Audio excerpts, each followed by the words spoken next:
Coming up on the Appalachian Wireless Sports Overtime Saturday night, the Kentucky Wildcats return to action at Commonwealth Stadium against number 25 Missouri.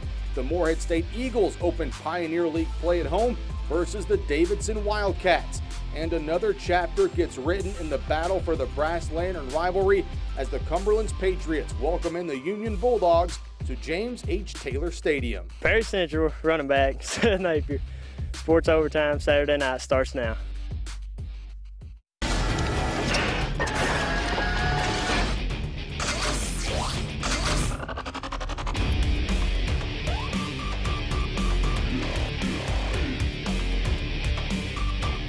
Welcome into the Appalachian Wireless Sports Overtime Saturday night. Lauren Cash here alongside my boss, Josh McKinney. Jamie McCracken is in Lexington tonight for the Missouri game, but I mean, Josh, I guess you'll do. Yeah, I'm playing second fiddle tonight, though, so who's the boss? Missouri and Lexington, yeah, we'll get to that game in a second. Also, the Brass Lantern game you saw in the open, Williamsburg, down in Williamsburg, Union and Cumberlands. That was a good matchup. Yes, but back to the UK game. The Cats are 3-15 in SEC play in the Mark Stoops era. And Missouri, well, they're just back-to-back East Division champs. Kentucky, though, entering the game as the favorite.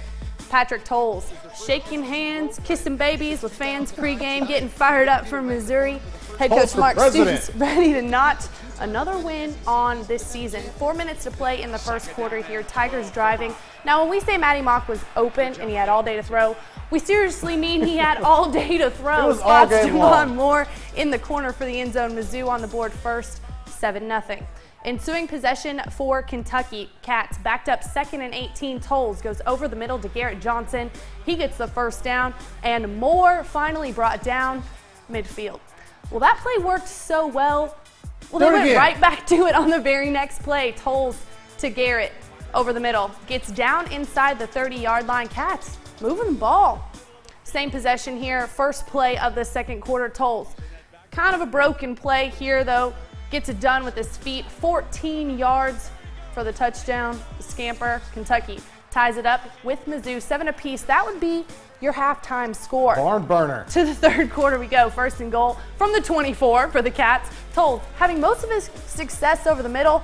Well, there he goes again, this time to C.J. Conrad, and the Wildcats are at 14-10 on the Missouri Tigers. And we go to the Highlands Black and Blue Clinic scoreboard. Kentucky hands Missouri its first road loss since 2012. And in doing so, wins its first game over a ranked opponent since 2010. That was South Carolina. 21-13, the final in Lexington.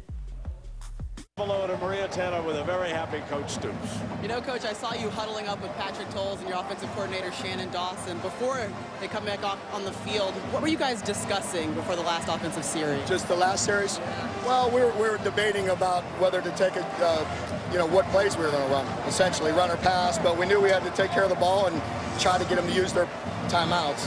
When you started to see the victory formation here in this SEC game at home, what's going through your mind? That's always the best formation, that's for sure. They're always such tough, hard-fought games. It always goes down to the wire. We talked about that. It was nice to be on the right side today. It seems like there's a lot of milestones here for you as you build this program. The first win against the top 25 team since 2010. What kind of statement did your team make today? Yeah, it was just it was a great win. I mean, every win is so important to us. You know, we're scratching and clawing for every victory. To get one over a great team like Missouri, who always seems to win close games, and they're such a good team and so well coached. Proud of the guys, and it was a great team victory. Over 200 yards passing for Patrick Tolles, 2 touchdowns. What did you see from your starting quarterback today? Well, I saw a guy that really made a lot of plays. He really took care of the ball. We played aggressive, both in the first half and the second half. Really bounced back and had a nice game. All right, thanks for your time, Coach. Thank you. That 2010 game against South Carolina, Randall Cobb got loose for the game-winning touchdown. The Wildcats take a break from Southeastern Conference play next week when they host the Eastern Kentucky Colonels. Another night game for Kentucky is kickoff currently scheduled for 7:30 again on the SEC Network. Kentucky leads the all-time series with EKU 3-0, but the two programs have not met since 2009. Nice little tidbit of info right there, Josh. Up next, we'll head out to Williamsburg for our game of the week, the Brass Lantern game. Union College got the best of Cumberlands last year. Will the Bulldogs make it 2 in a row? Last season, the Union Bulldogs broke through and beat rival Cumberlands for the first time in 3 years and did so in dramatic fashion. Yeah, they stopped UC on a 2-point attempt to win it by 1. Tonight, another chapter in the long rivalry was written. The battle for the brass lantern. You see our boy Caleb Noe standing there with the trophy. Union going for back-to-back wins. Height. Opening drive for Cumberland's Adam Craig to a wide-open Wendell Williams. And Williams, well, he's just going to cruise his way into the end zone for the game's first score, 7-0 Patriots. Later in the first, Craig, the quick screen to Jeremiah Murphy. Murphy fighting for extra yardage, but the ball pops loose. Recovered by Ryan Coleman of Union. And that turnover sets us up for our Falls Auto Group drive of the night. Union taking over on its own 44-yard line. Needs just 5 plays to cover 56 yards. Chandler Whittlesey to Kyle Keplinger for a big gain of 38 yards. And just a couple of plays later, as you see the pass again, the toss is to LaVance Anderson for the game-tying score from 2 yards out in the first. 7-7. Now, 3 seconds left in the half. Union gets a 25-yard field goal from Alex Sigmund to go into the locker room, leading 10-7. Here's Coach Zach Willis. This is personal. We love these guys every day, but one day a year over here at Cumberland. Have a lot of respect for them, but it's going to have to be one play at a time. One play is a game. That's how we do it at our place. To the third quarter, Union punting the ball, and it's Williams. Now as a returner gets hit, keeps his feet, races down the near sideline, stays in bounds, 61 yards on the return. Cumberland's up 14-10. Union, though, would answer on its next drive. Anderson, the sweep, leaps for the end zone. He gets in. He would also be shaken up on the play, but he walks off under his own power. 17-14 Bulldogs. Craig now, later in the third, the swing pass to who else? Wendell Williams goes in for another touchdown, this one from about 25 yards out. Patriots up 21-17. We go to the Highlands Black and Blue Clinic scoreboard. Cumberlands wins back the Brass Lantern 42-29, the final over Union. Well, we responded the right way. We came out and we took care of ourselves. I thought we controlled the emotion of the game the second half better, and we talked about that. A lot of things happened, a lot of calls that were right, wrong, or indifferent that really tried to control the pace of the game, and we had to really work through that and fight through it. But we stayed steady with what we do, and we do what we do, and we done it well, and we got some points on the board. Defense stepped up, made some great plays in the second half, and so came away with a win. All right, former Somerset Briar jumper Cam Chevron and the Davidson Wildcats paying a visit to Pioneer League opponent Morehead State. First quarter now, Eagles in the red zone. Austin Gayhafer finds Justin Cornwall for the first score of the game from 11 yards out. Extra point good, 7-0 Morehead. Second quarter now we go, same score, Gayhafer. It's Cornwall again, this time over the middle, and he turns on the speed, goes 73 yards for the touchdown. It's 14-0 Morehead State. He's still running. He's really fast. Midway through the second quarter now, Eagles up 17-0. Well, make it 24-0. Gayhafer to Jake Raymond for the pass and over-the-shoulder catch from 20 yards out. Eagles cruise into halftime, 27-0, and we go to the Highlands Black and Blue Clinic scoreboard. Gayhafer added one more passing touchdown in the third quarter for 4 TDs and 281 yards for the junior. Morehead wins it 34-0. And post back-to-back shutouts for the first time since 1979. Tough day all around for Davidson, though. Cam Chevron had 2 catches for 15 yards in the loss. How about up in West Virginia, the UVA-Wise Cavaliers on the road at Glenville, taking on the Glenville State Pioneers. On the opening drive, Dante Roberts drops back, finds Ralph Gordon open along the sideline, 44 yards behind the defense. Camera guy looked out on that pump. Yeah, I did. They got faked out and just happened to be on the receiver. Roberts, though, the next play gets into Dante Absher for the touchdown. They lead 7-0 to the Pioneers. Next Glenville State possession, Roberts, again, another passing play. This one complete to Ralph Gordon again for another touchdown. And then Glenville State pouring it on. Roberts again to the end zone to Absher. The touchdown for Glenville State extends their lead, and Glenville State at it again offensively. Roberts, another touchdown pass. The Pioneers win it at home, 37-21 over the UVA-Wise Cavaliers. Staying on the Highlands Black and Blue Clinic scoreboard, U-Pike Falls on the road at Reinhardt, Georgia. The 19th-ranked Eagles win it 32-28. And the Eastern Kentucky Colonels, they beat Austin Peay at home. A big win for EKU, 51-13. The final score. And Louisville at home against Sanford. The first win of the season for the Cardinals. They beat the Bulldogs 45-3. All right, and Bowling Green Hilltoppers running out of the tunnel there. They were ready to go from the start in this one. First quarter, Brandon Dowdy to Antoine Grant. He does the rest, 7-0 Tops. Still in the first, trickery here. The flea flicker deep to Taiwan Taylor. It's just too easy. Tops on tops on tops, 14-0. Taiwan Taylor had a huge game. Dowdy with the deep ball. And Taylor lays out for it. I like it. I like the effort right there. That sets up Dowdy to Taylor again. 21 all Hilltoppers. Second quarter now. Let the defense get involved. Let's show them some love. Nick Holt tracks down Drew Comer for the sack. Down he goes. Tops get the ball back here. Dowdy. One more time. Let's show Dowdy. Oh, this time, excuse me. Jared Dangerfield. Give them 6. 28-0 Tops. We go to the scoreboard. They had no troubles today. Dowdy threw for 457 yards, and they win it 56-14. Big game, though, for former Hazard Bulldog Chris Hudson. Staying with Conference USA, Marshall at Kent State.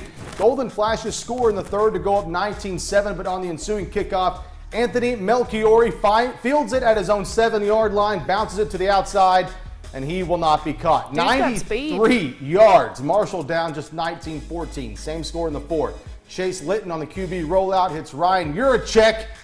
The discount double check in the end zone for the touchdown. 2-point conversion makes it 22-19. Thundering Herd. We would go to overtime and NOT. Kent strikes first. Colin reared into Bryce Fackler. 12-yard score. 29-22 Golden Flashes. But Marshall answers. Litton scrambling. Hits Devontae Allen. Makes the diving grab. And we go to double overtime. Double overtime. Marshall up first. Tony Pittman from 7 yards out runs it across the goal line. 36-29 your score. Final chance now for Kent State. Reardon rolling, but his fast pass falls incomplete, and Marshall completes the comeback on the road. Thundering Herd win it 36-29 in double overtime over the Kent State Golden Flashes. Nice to see Marshall get the win there. Double overtime. Next on the show, lots of SEC action this Saturday, one of them being Georgia rolling over Southern. Yeah, Tennessee and Florida a little bit closer in the swamp. LSU has a tight one with Syracuse. Those games up next.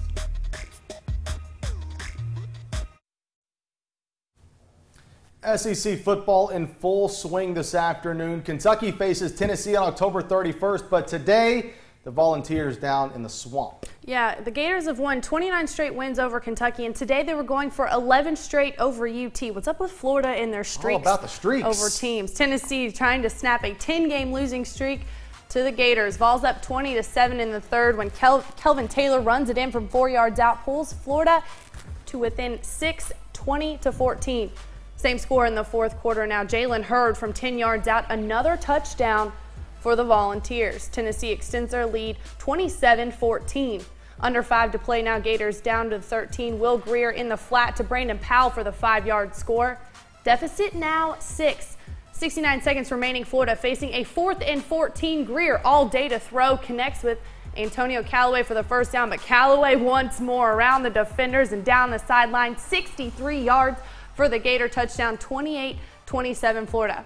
So here we go. 3 seconds on the clock. Aaron Medley from 55 yards out for the win. He's got the distance. Oh, plenty of distance, just inches wide right. And Florida extends its winning streak over the Volunteers to 11 games, 28-27, the final in Gainesville. 2 tough losses at home for Tennessee. Down in Athens, number 7 Georgia hosting Southern University. As expected, this one not very close. Grayson Lambert to Heisman candidate Nick Chubb on the screen. 24 yards for the touchdown.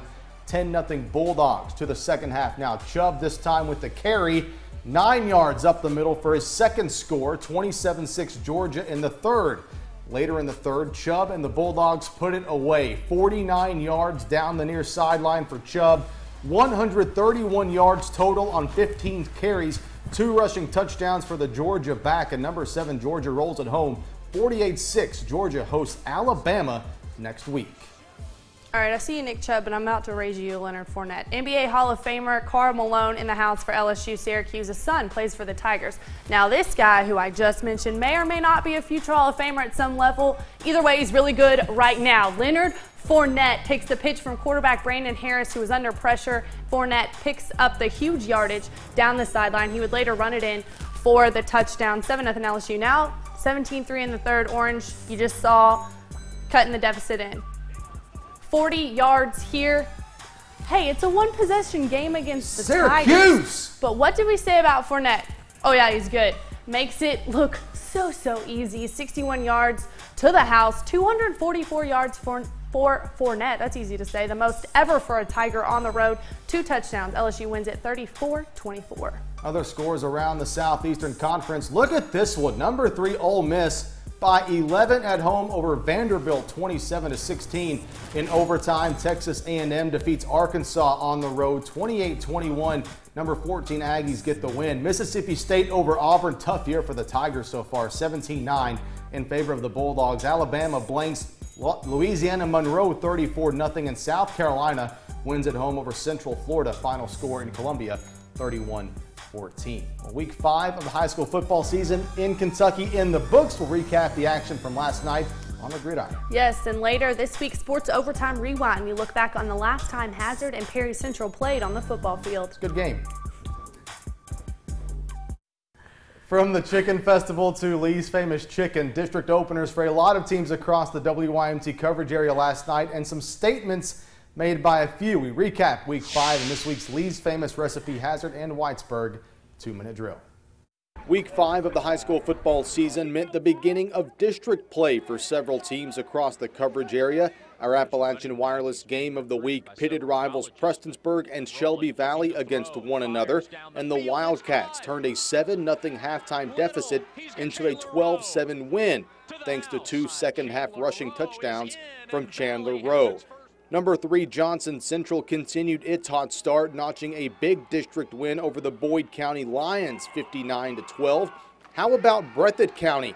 The Bobcats surrendered a touchdown on each of Knott Central's first 2 drives, but then James Fletcher Collins and the offense go off, scoring 48 unanswered points to win on the road, 48-12 over the Patriots. The Leslie County Eagles are 5-0 for the second consecutive season after beating Betsy Lane 43-0 Friday night. And in the win, Sean Baker connected on the longest field goal in program history, a 40-yarder in the third quarter. Letcher County Central turned 3 Perry County Central turnovers into points as the Cougars knocked off the Commodores on homecoming night 33-6. In non-district action, Middlesboro earned its first win of the season, all while handing Harlan its first loss, 28-21 over the Green Dragons. And how about the win by number 8 Paintsville? The Tigers all over 4A Bourbon County, 56-27. Luke Trimble a couple of touchdowns, including a pick 6 for the Tigers. Big plays, big statements all around in week 5. Week 6, we now wait and see what you have in store next week. This has been your Lee's Famous Recipe Hazard and Whitesburg 2-minute drill. How about some of the big games going on next week as we look at our big game board? I can't talk. A couple of games going on Thursday, including our Appalachian Wireless game of the week, Pike County Central at number 8 Paintsville. Also on Thursday, the Phelps Hornets host the Jenkins Cavaliers. And on Friday, the Friends of Cold Bowl in Harlan County, the Black Bears welcome in the Letcher County Central Cougars. Pikeville earned its 499th win last night over South Floyd and will go for 500 next week at Hazard. How big would that be? Big district game there. Lawrence County plays host to the Raceland Rams, and number 5 North Laurel looks to continue the best start in its history when it visits the Whitley County Colonels.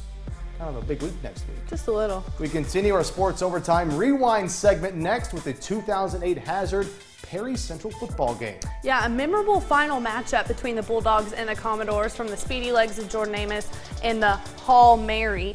But neither team knew at the time it would be the last meeting between the two. 7 years ago to the date, the September 26, 2008. The last time the Perry County Central Commodores and the Hazard Bulldogs played each other on the football field. That game left quite the impact on both sides. Check it out in this week's Sports Overtime Rewind. It was a Mountain Top 10 matchup, number 9 versus number 5. The Perry Central Commodores and the Hazard Bulldogs each entered the game with one loss on the season.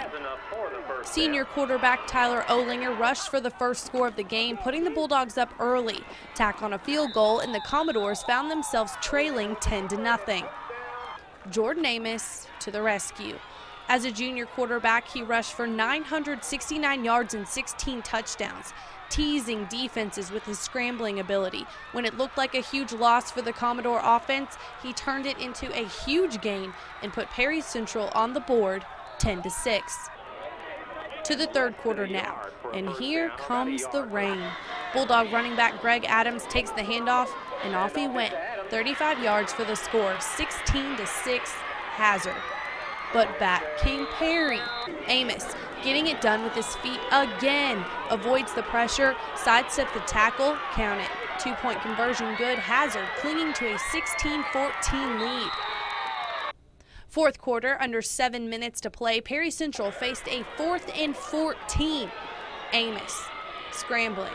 In the pouring rain, spots Chance Ashworth camped out at the first down marker, as wide open as you can be, runs in untouched, and Perry Central grabbed the late 20-16 lead, but it was only the second best play of the night.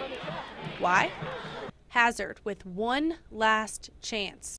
Olinger converted on a huge 4th and 10 with 12 seconds to play, got out of bounds with 1 second left on the clock. Here's former WYMT sports anchor Jeff Archer with the call on Sports Overtime from 2008. So here we go, 1 second left. Ball on the 33-yard line. Olinger takes a snap, says a prayer, lets it fly. And his prayer is answered. Alex Hall wide open in the back of the end zone. Insanity ensues. We're going to see this one more time on slow motion replay. The house went insane. There he is. There's your game winner. Tyler Olinger to Alex Hall, the Hall Mary as it would be called. Hazard edged out Perry Central 22-20 on Commodore Field. Well, you know, they scored on 3 busted plays. I figured we needed to get a good busted play at the end. Our kids never gave up, played hard. I'm proud of our defense. Perry Central's got a great team. We wish them all luck. Perry County Central became a high school in 1995, and the two teams played every year from 95 to 2008. From the scrambling feet of Jordan Amos to the Tyler Olinger heave as time expired, both Hazard and Perry Central fans alike were left with unforgettable memories, both good and bad, as the Hall Mary soon would become the lasting impression of the city-county rivalry game on the gridiron. Well done. Thank you. In the 2008 season, Hazard made it all the way to the Class A state championship game where they lost 14-7 to Beechwood. While Perry Central lost in the first round of the Class 5A playoffs to Mercer County. And from 95 to 2008, the Bulldogs led the series 10 wins to 4 over the Commodores. As always, if you have any ideas for Sports Overtime Rewind, let us know. Send us an email to sportsrelease@wymt.com. or you can tweet at Sports Overtime. A few ideas we're looking at include Lynn Camp's 2003 run to the Class A state semifinals. Speaking of semis, the Breathitt County Russell State Semi in 2002 and Allen Central's 2009 football season. Well, up next Sunday is week 3 of the NFL football season. Yes, we'll hear from Lawrence County native and current Tennessee Titans offensive coordinator on how he expects to see the Titans to bounce back after a loss last week to the Browns. And we name this week's Play of the Week.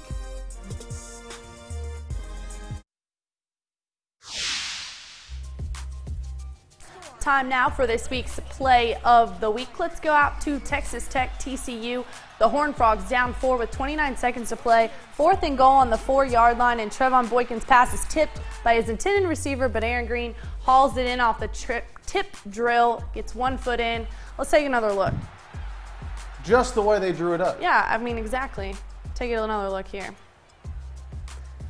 I'm going to throw it to you. Tip, you're going to tip it, catch, and 22's going to catch it. Yeah, that's exactly how they practiced that. The Horned Frogs get the win and are this week's Play of the Week. Well, a big day tomorrow across the NFL landscape. Many teams playing their first division games of the young season. That's right. One of those teams, the Tennessee Titans. The Titans host the Indianapolis Colts in an AFC South showdown. Titans offensive coordinator and former Lawrence County Bulldog Jason Michael says even with a rookie quarterback, if everyone around him can get a little better each week, the team will be better moving forward. Well, he knows he's the leader of this offense, and he's going to do that. We've got to take the onus on us offensively, and I take that, myself. I think if everybody takes a little bit of that blame, then we're going to get better. If everybody gets 1% better, whatever that is, then we're going to get better collectively, and I think that's the way we have to look at it, and that's the way we have looked at it this week and moving forward. The Cincinnati Bengals are on the road tomorrow in Maryland to play the 0-2 Baltimore Ravens, but Bengals quarterback Andy Dalton says Baltimore's record is misleading and the Ravens are still a good team. He says with their backs up against the wall, the Bengals need to come out ready to play because the Ravens will definitely be ready to go on Sunday against Cincy. Yeah, I mean, right now their backs are up against the wall, and we understand that. Their record doesn't show what kind of team they are. They're a good team. It just hadn't worked out from the first 2 weeks. But we know what we're going up against, and so you can't look at the record and take them lightly. I mean, they're still a really good team. Over in the NFC, the Minnesota Vikings host the San Diego Chargers in an interconference matchup. Minnesota QB and former Louisville Cardinal Theodore Teddy Bridgewater completing nearly 75% of his pass attempts, but still has just one passing touchdown. He says he admires this week's counterpart, Chargers QB Phillip Rivers, saying he has watched him for several years. Teddy's the man. Definitely. And, Phillip, he's a guy who I've seen a bunch of tape on. And Coach Turner was able to coach him early in his career. And, I've seen numerous throws that Phillip Rivers make. And he's a great quarterback. And he's one of the best quarterbacks in this league. And don't forget more Thursday Night Football right here on WYMT next week, a game Bengals fans will more than likely be interested in. The Pittsburgh Steelers go to Baltimore for an AFC North showdown to battle the Ravens. A game time set for 8:25 next Thursday, again right here on WYMT. Theodore! You playing that? You're so excited about that. Well, that's going to do it for tonight. Another sports overtime Saturday night in the books. Jamie McCracken will be back with me next Saturday. Yeah, I'll be in Lexington for Kentucky EKU. I will be up there. A lot of college football going next week, though, as well. Dashawn Mobley making his return to UK, the former Wildcat who transferred prior to last season, now at EKU. Yeah, and as we mentioned, our high school game of the week this week is on Thursday because of the Apple Festival. Is that right? Going on in Paintsville. It'll be Paintsville and Pike Central. And our college game of the week is? The number 2 Lindsey Wilson Blue Raiders head into Barberville to take on the Union Bulldogs, who, of course, coming off of a loss. Yeah, still looking for that first W. Well, for everyone in sports and the production departments, hello, good night. Goodbye.